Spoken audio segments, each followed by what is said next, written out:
Hello, ladies and gentlemen. My name is Kurt, and welcome back to Far Lands or Bust.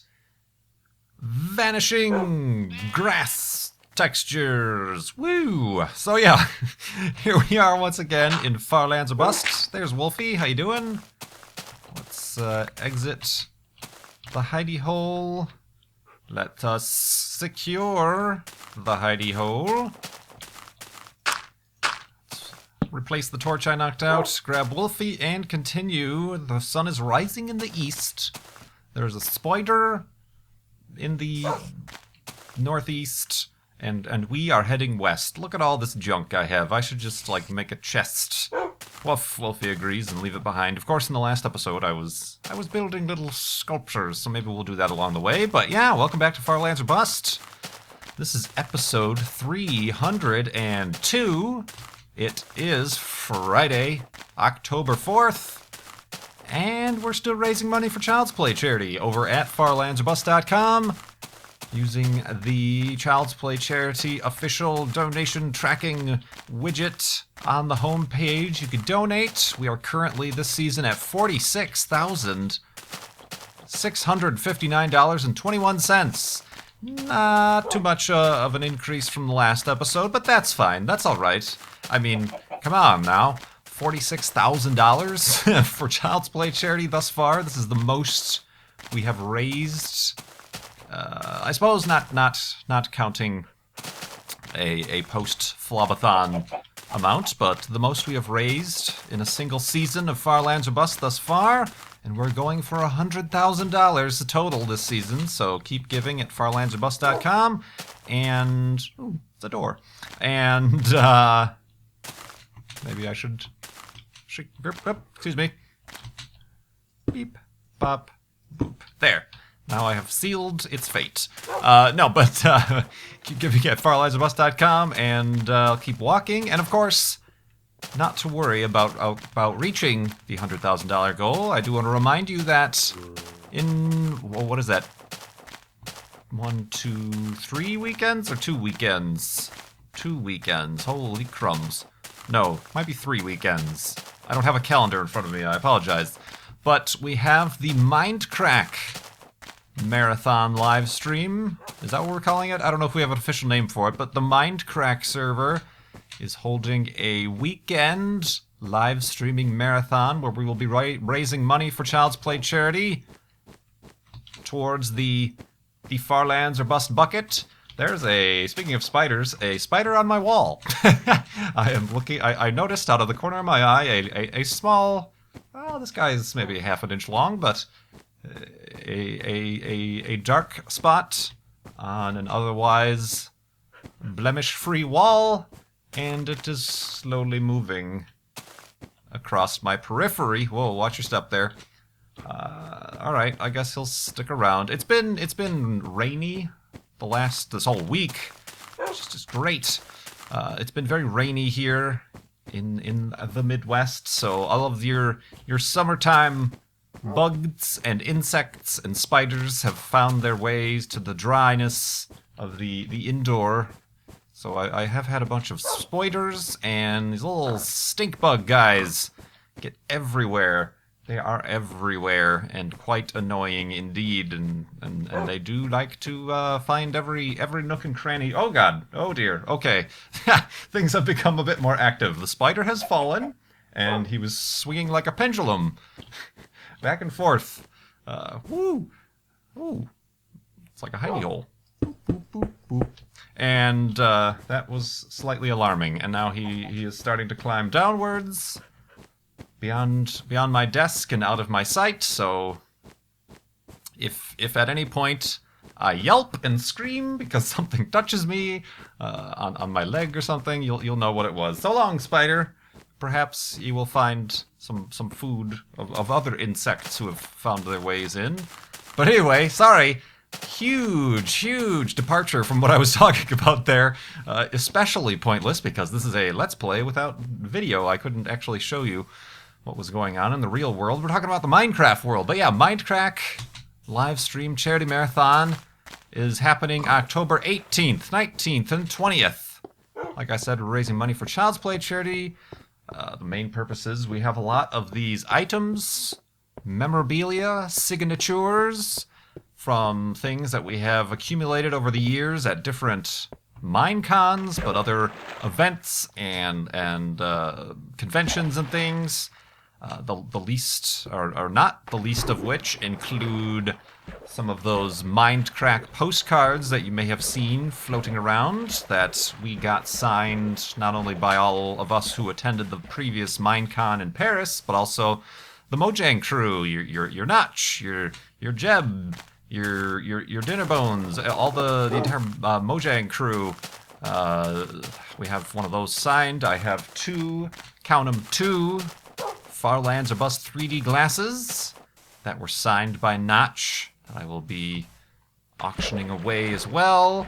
We'll have a full list and pictures of all the stuff that can be gotten via and during the Mindcrack live stream. Still coming together, still plans and whatnot going together. So hopefully we will spur on an additional an additional push for raising money for Child's Play charity, and is planning that the total we raise over the weekend will be lumped together into the Far Lands or Bust total. It's kind of because it's been about, no, it has been a year since this season. When did I start this season?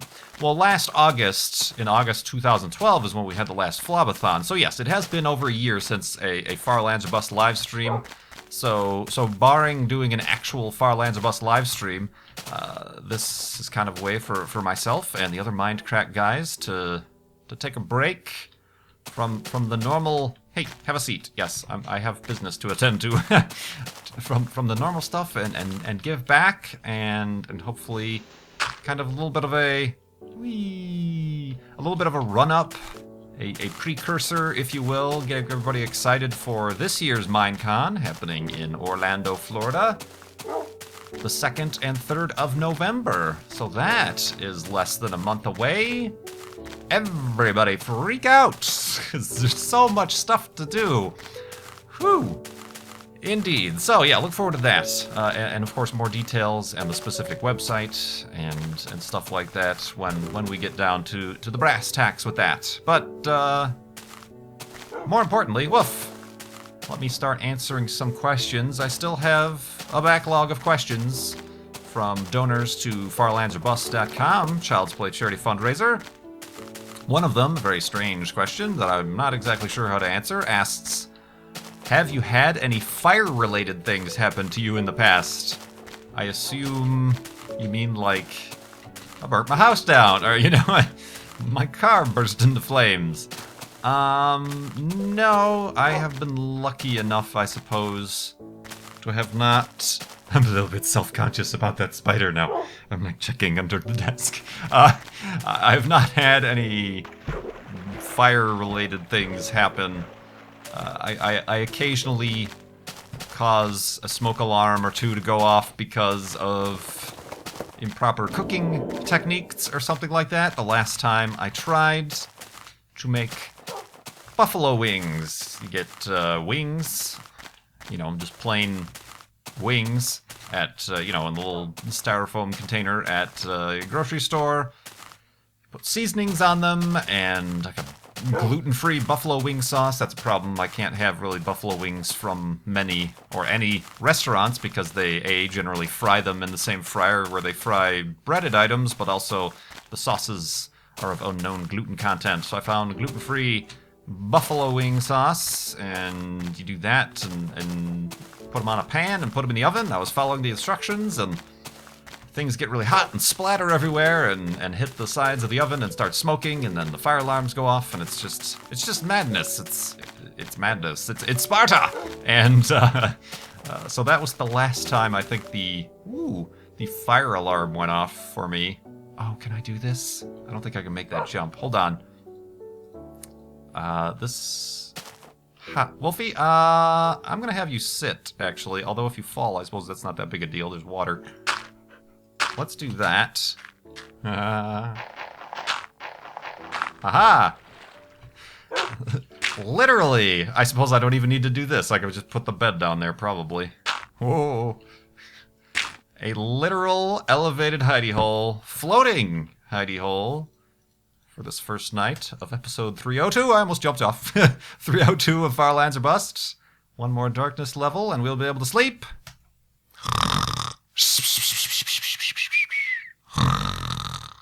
And floating above watersness. Alright, let's have Wolfie stand up. Oh no. There we go. Alright, he's standing up. And I am going to dive off. Geronimo! Spelunk. And so did Wolfie. Well done. Oh, that worked out. That worked out pretty good, I'd have to say, if I can say, and I did say, and I will say, and we're moving on. From Sean. Sean asked, I was wondering if there's a band, singer, or just one song you sing out loud in the car to. Not really a sing out loud type of person. I will tap the steering wheel. Sort of something like that, but not really a sing out loud person. So not really. My car, unfortunately, in addition to not having power doors or locks, or I'm sorry, power windows or locks, does not have an input, a USB input, or a 3.5 millimeter jack input to play from like an iPod or anything like that, or MP3 player, I suppose. So I am forced to burn CDs in order to play them in my car, which lately is a problem because I recently ran out. I see cobblestone, I think. Maybe not. I'm just losing my mind. I recently ran out of writable CDs. CDRs. Yeah, that is cobblestone. Alright, Wolfie. Let's have you get out of the water first. And then sit. And then sit. Oh, I've been too late. I've taken too long. Alright, let's step back. One skeleton spawned. We have over a stack of arrows, so this is the perfect time to use them. Hey, guy. Oh! Oh, I missed.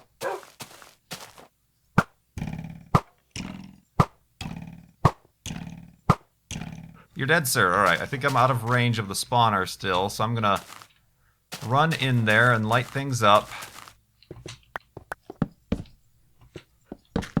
Okay. Alright, I think we did it, guys. We did it!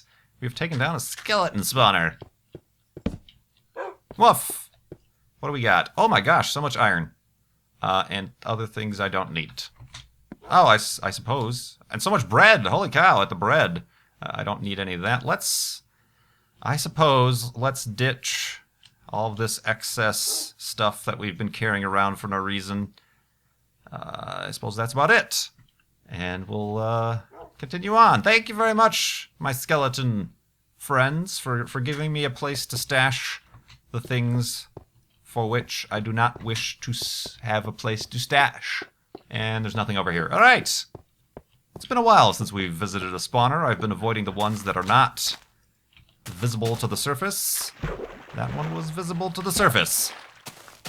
So yeah, no song I can think of that I sing out loud or get too enthusiastic about in the car. And oh, I was saying that I've recently run out. I haven't bought a CDR spindle. It has to have been like at least 10 years. You know, I probably just got I did get, one of those big, tall 100 pack spindles, and I recently ran out with the last CD I burned. I have some writable DVDs. I don't know why I have those, but obviously that's not going to work for the CD player. With the advent of thumb drives becoming much more affordable, and obviously external hard drives, just hard drives in general, there is little use for the CD burner or DVD burner or even the, CD drive in your computer. A lot of computers don't even come with CD drives anymore. I suppose, I don't know. I suppose I'll have to buy some new writable CDs if I want to continue listening to music. I know there are some, I have seen some tutorials. Speaking of last episode, DIY, kind of hack your electronics to yourself. I have seen some tutorials on how if you have a car's CD player that doesn't have an auxiliary input, you can actually open it up and solder some wires. Like you can take an old pair of headphones or an old, 3.5mm jack, strip off the ends, and then if you can solder the ends of those wires to there should be two open points on the board of the CD player, and then somehow jury rig that to be sticking out the back of your dash and out the front, so you can accessibly plug in a MP3 player. It basically just takes up the same input as the CD player does, and all you have to do is have a blank CD. Actually, not a blank CD, a written CD with just the entire CD, the entire 80 minutes filled up with one track that's, silence for 80 minutes long.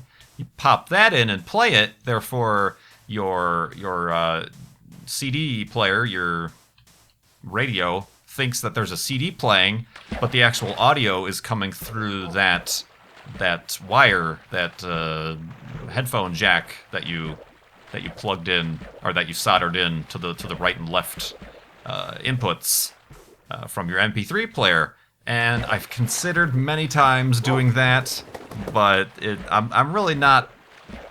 I am kind of a tinkerer, but then again, not really, because I don't like, as you know, with my lack of using mods in video games, or even trying to do sort of workaround things to get old video games to work. Like I was having problems with NASCAR Racing 2003, the Papyrus game, and there are a bunch of add-ons and mods you can make to improve the game or bring it up to speed. I'm just really not that. I don't have the patience for it, and usually I don't understand, and it goes wrong, and I get frustrated. Stuff like that. I generally, while the idea seems good, I generally opt out of such things, and especially when it comes to a car. If I am going to need a new car soon, I will have to sell this car somehow, and I suppose I could just hide the thing, but I don't know if doing DIY work on the instruments is really going to be a good selling point or not. I suppose having... Oh, by the way, it has a jury-rigged MP3 player, jack that you could plug into. I don't know if that's a selling point or not, but I've considered. But I suppose it's just easier to keep burning CDs, I guess. So yeah, well, long answer to kind of a very short question. That's the way Farlands or Bust goes. But yeah, thank you very much, Sean, for your donation in that question.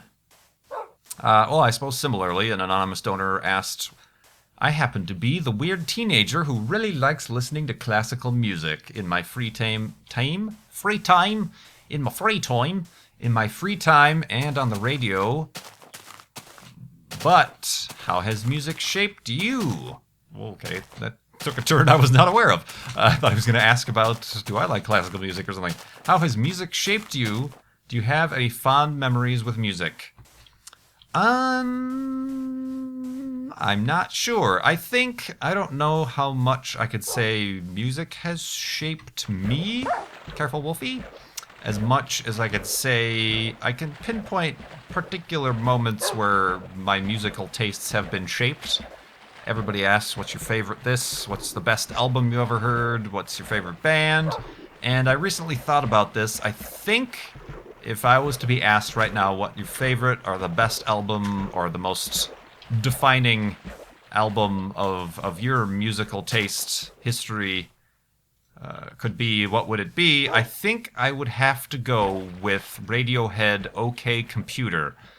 I was into previously, before that came out, I was really into kind of the alternative-ish, grunge-ish rock, Nirvana, your Pearl Jams, your early Offsprings and Green Day, and, all that kind of music and culture. And yes, indeed, certainly that genre certainly shifted the music industry as a whole quite dramatically, although it was a little bit before my time. You know, when Nirvana came out, it was 1992, wasn't it? Well, obviously they were around before then, but when they hit it big with Smells Like Teen Spirit and stuff, and it shifted, it changed. It's kind of the bridge, the gap between, you know, the 80s and the 90s, the direction music went, you know, and everybody says how Nirvana is such a important Nirvana and the whole associated genre is such an important kind of turning point in popular music that was a little bit before my time, to be honest. I was still only 10 years old when that happened, so a little bit before my time. So I would have to say Radiohead, OK Computer, because it kind of was that bridge for me between the 90s and the 2000s, I suppose, because then, you know, I being with just you're kind of your very bare bones basic grunge rock, a guitar, a bass, and drums, and a singer, to this kind of bridge to more computer, a little bit more experimental, and of course from that came, I could say without that album, obviously the rest of the Radiohead, the direction Radiohead went, but also Sigur Rós, I would have never found my way to Sigur Rós, and, you know, other things like the Beta Band, even though they're not around anymore, very influential, and just kind of the general direction my own personal tastes went was very influenced, like a light bulb, I feel like, went off in my head with OK Computer. So I can definitely say OK Computer is definitely tops for me. But let's go to sleep here.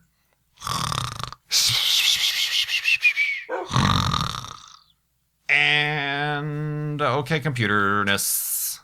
Boop.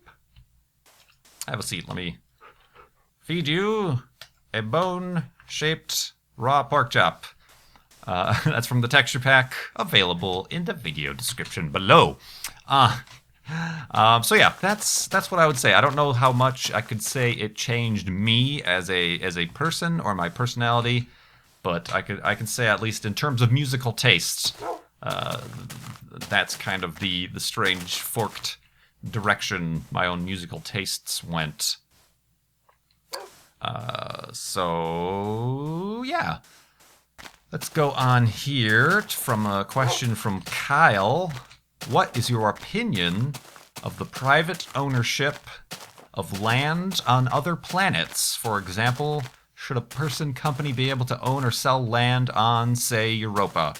Well, first of all, I don't know that it even matters what my personal opinion is. The global approved... Oh, I thought that was Wolfie. I'm like, how'd you get that far ahead of me? The globally approved and governmentally sanctioned rules behind it is that no government or individual or entity can own or appropriate land on a surface or a point or anything, you know, outside of the atmosphere of the Earth. I'm not sure what the exact terminology behind it is, but you know, that's the reason why, even though yes, we have planted our flag, the American flag, on the moon, we don't own that land. You know, it also goes along, I think, with the same rules of keeping the non-militarization of space, even though that is weirdly interpreted, because certainly... Ooh, what is this business? That's like a... Hold on, that's not a spawner, that's too big to be a spawner. I must investigate. I mean, obviously that's up for strange interpretation because we do have military satellites. We have military... Oh, that is a spawner. Is it? Hold on, let's get some air first, and then...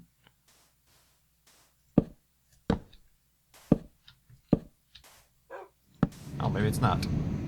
Okay, that was spooky noises. That might be a spawner. But since it is not technically totally available to the surface, I'm going to leave it behind. Huh. I mean, it had all the landmarks of a spawner. It had the bump in the middle. It just seems too big to be a spawner. Anyway, continuing on, I think I lost like 5 torches down there. Whatever. So yeah, I don't think that you know, continuing as we normally are, it should not be allowed, and it would be hard to police, and it would be detrimental to exploration. Obviously, if a company or somebody could say, we own Europa, or we own this or that or the other, or Olympus Mons on Mars, or something like that. So, yeah, I would definitely think it would be a bad thing. I suppose this goes also as a warning to those who would make you think they own either the naming rights. There is a company who also supposedly is selling land on the moon and gives you a little picture and a little map of this little land you're buying for your friend and a certificate.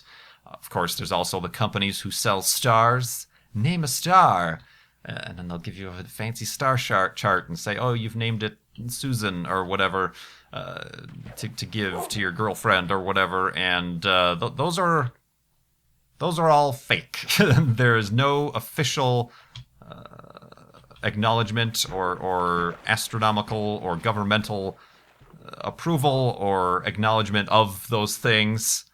A lot of people might defend, it's a novelty, it's fake or whatever, but you don't really. The thing that they bank on and the thing they make a lot of money on is the fact that people don't know that it's fake, and they actually think that this star is being named for whatever they name it. And, you even see celebrities buying stars or plots on the moon for their significant others, and it showing up in your entertainment tonights or whatever. And I would feel much better if the general public was knowledgeable about the truth and how truly we name stars, even though as uninteresting as HB 109 Cygnus, whatever we named them astronomically, there are official designations and studies that actually look at these particular stars, or maybe finding planets around them, stuff like that. I would rather there be more value in the actual scientific reality of space and space exploration than, say, the novelty and somewhat scammy, well, no, really scammy, flat out scammy ways that these companies make you think you're buying land on the moon or land on Mars. Even, I think there's one, or a star, name a star, or, stuff like that. So that is my opinion of such things as these. Similar sort of space theme from Not Honky Tonk. I think I answered a question from you before, but thanks, I suppose, for another donation in question. I would like to know if you ever saw a space shuttle launch. No, unfortunately. I mentioned this a few times. Well, maybe. Let's say sort of. I'll continue asking the question. If so, which one? Also, if you could go back in time to any rocket launch, which one would you want to see? STS-1, Apollo 11, Vostok 1, STS-135? I would say if I could go back, I'd want to see Apollo 8. It's pretty important of a mission. The first human beings to travel outside of the Earth's influence and to the moon, and to see the far side of the moon with their own eyes. And I got a little bit of sentimentality. Ooh, that's not a word. In Chicago, at the Museum of Science and Industry, is actually where the Apollo 8 capsule is on display. So that's kind of cool that we have here the first vessel by which man left Earth, specifically Earth orbit. So that's really cool. And of course, just to see a Saturn V take off, woo, madness. STS-135, I was on the wait list for the NASA tweet up for STS-135, but I did not get chosen. I did get chosen for the landing. They later on took from that wait list and was able to invite like 20 or 30 people to view the landing, but I opted out of that because it was a night landing. They could always be deferred to one of the other landing sites out west. You never know. And from the people who did go, amazing experience, sure, to be there and be at the moment you see the final wheel stop of the final space shuttle mission ever. You can barely see things at night, and you're kind of just off away in the spectating area. So, although STS, I'm sure was amazing. Any shuttle launch was amazing. The actual launch itself, a little bit of a letdown because there was low cloud cover and it kind of just went up and through the clouds, and that was the rest all you could see of it. I suppose I should go down the list. I did see a space shuttle launch. However, I was on the other side of Florida, in outside of Tampa and Clearwater Beach. It just happened to line up. It was delayed a few times, and it happened to line up with a vacation I was taking down there. And it was a midnight launch. Otherwise, I don't think I would have been able to see it from across the state. But it was STS-128 that launched a minute before midnight in August of 2009. Forgot the exact date. But I saw that, so I can say, and that was Discovery, I can say I saw a space shuttle launch. Not quite the same as experiencing the pounding in your chest and the sound. Obviously, you couldn't hear any sound, but it was really cool. Like, the entire horizon lit up like the sun was rising, although it was midnight. See, even from that distance, just a huge flame, plume of flame coming out of the back of those engines. It's just madness. And then thinking, oh, there's 7 people on I couldn't obviously see the orbiter or the craft itself, but there are 7 human beings on the top end of that giant flame. I could see from 300 miles away or however far away I was. So that was really cool. So yes, I got to technically see a space shuttle launch, and it was cool seeing the little solid rocket boosters. You can see little lights falling away. So that was cool. So yes, I can say in the end I saw a space shuttle launch, but not any other one, not any closer. I had tickets for they used to sell tickets for the Causeway, which is, I believe, 6 miles away.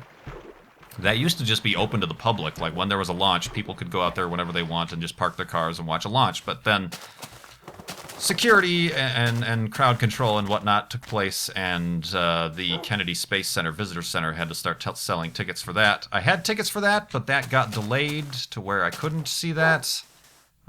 And the tickets were very hard to get always. They were done by raffle, very random. So that was unfortunate. I missed that one. That was also Discovery. So when I was there, I did go on the tour and got to see kind of up close Discovery on the launch pad, but that is the best I could do. And then for STS-133, I did not get into the NASA tweet up for that one, but I just went down there on a whim to go on my own. I knew some of the people through Twitter who were going, so I'm like, you know what, I'm just going to go and watch from one of the public areas, because I need to see a space shuttle launch before the thing ends. This was also Discovery, but STS-133 was the one that was delayed many months. I believe it was first supposed to go in November, but it didn't launch until February the next year. And it was due to the same problem that I couldn't see the first one. The first one, STS-119, got delayed due to a leak in what's known as the ground umbilical carrier plate, which is what connects the big orange external tank to the fuel lines that fill it up before launch. There was a leak. They had to figure that out, so they delayed it. Same exact problem for STS-133, except this one got delayed many, many, many months. As you saw, it is where I started to grow space beard. Oh, did I? Oh, here it is. Woof, I thought I left my crafting table behind. So I did not get to see that. That's another one I did see from a distance, though, during the Kennedy Space Center tour. And that was a good one. It did finally go. That's probably the launch, the space shuttle launch, I wish I could have seen. I debated about going back, but I had my heart broken too many times already. So I wasn't about to travel all the way back to Florida only to have it canceled again. Because that was a clear day. It was like a midday launch, and I think it was the last launch of Discovery. Noticing a theme here, they're all Discovery related. Discovery, my favorite orbiter, I suppose, simply by default. I did finally get to see Discovery in the VAB during the Juno NASA tweet up, so I got to see Discovery up close. There's the video of that back in the YouTube history. But yeah. And then I saw the only other launch I saw was the Juno launch, the SpaceX NASA tweet up launch. SpaceX had to scrub that at T-minus half a second or whatever after the engines had already fired, and I missed that as well. So So no space shuttle launches for Kurt, unfortunately. But I appreciate those donations and all those questions. Gave me a lot to talk about here in Farlands Busts. Like I said, this was episode 302. Keep donating at farlandsbust.com. Join us October 18th, 19th, and 20th for the Mindcrack live stream for charity. I'll have more details as that approaches, obviously. And I suppose I want to thank you guys for sticking around. A little bit of a slowdown here in the channel, and I appreciate you sticking with what content I can get up. I'm looking forward to getting back up to speed soon, but I do appreciate you, the loyal Farlanders, sticking around in the meantime as I figure stuff out. I do appreciate it. My name is Kurt. Thanks so much for watching. I will see you next time.